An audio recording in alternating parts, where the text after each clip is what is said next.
का जो दीपदास है जो मारा गया, उसका जो वीडियो सामने आया है, आप बिना ब्लर किए वो तस्वीर देख नहीं सकते।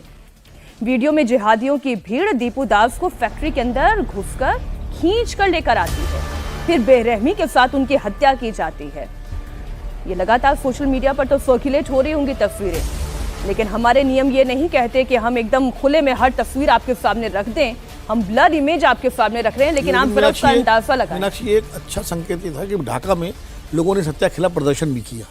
बांग्लादेश के लोग जो भी है, मतलब मुक्तिबर ही सही, लेकिन हिम्मत तो की उन्होंने। ढाकेश्वरी मंदिर सुने, ढाकेश्वरी मंदिर में हिंदू इकट्ठे हुए थे। नहीं सर, मैं इस तस्वीर पर इसलिए आपसे बात करना चाहती हूँ क्योंकि इसमें मुझे वो 200 साल पुरानी जो लड़ाई है वो दिखाई देती है। 200 साल कहने में देखिए, वो 200 का मतलब 225 एक तो मुसलमान ये मानते हैं कि 1857 की क्रांति थी जिसमें हम फिर से सत्ता पर हावी हो सकते थे, वो हमसे गलत हुआ वो उस समय।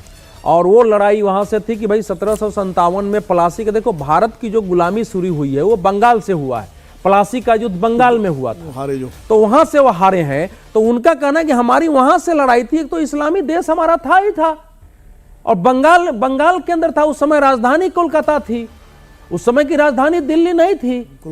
हम वहां से शासन, उसके बाद सारा कुछ यहाँ से, तो मुगल को उधस ने हरा के यहाँ से खत्म कर दिया था। तो वो जो जिसको हम गजवाए हिंद अलग अलग नाम कहते हैं, कट्टरपंथियों में एक भाव रहा है।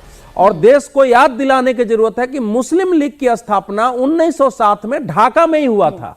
अंग्रेजों ने कराया था हालांकि पीछे पड़ के, लेकिन ढाका में ही हुआ था। ये जो मुझे इसका पॉलिटिकल रिप्लिकेशन दिखाई दे रहा है, ये कोई शेख हसीना से नफरत नहीं है, ये नफरत हिंदुओं से नफरत है, ये वहां की डेमोक्रेटिक आइडियोलॉजी से नफरत है। अगर कहीं पर वो डेमोक्रेसी थी तो, क्योंकि बांग्लादेश में हिंदुओं पर हो रहे हमले के खिलाफ हसीना ने भी ANI को एक लंबा इंटरव्यू दिया है ना, उन्होंने एक लंबा इंटरव्यू दिया है, कहा है कि इस समय मोहम्मद यूनुस ने देश को कंप्लीट कट्टरपंथियों के हाथों सौंप दिया है, लेकिन बांग्लादेश की स्थापित संस्थाओं पर, लोकतंत्र पर मेरा विश्वास है।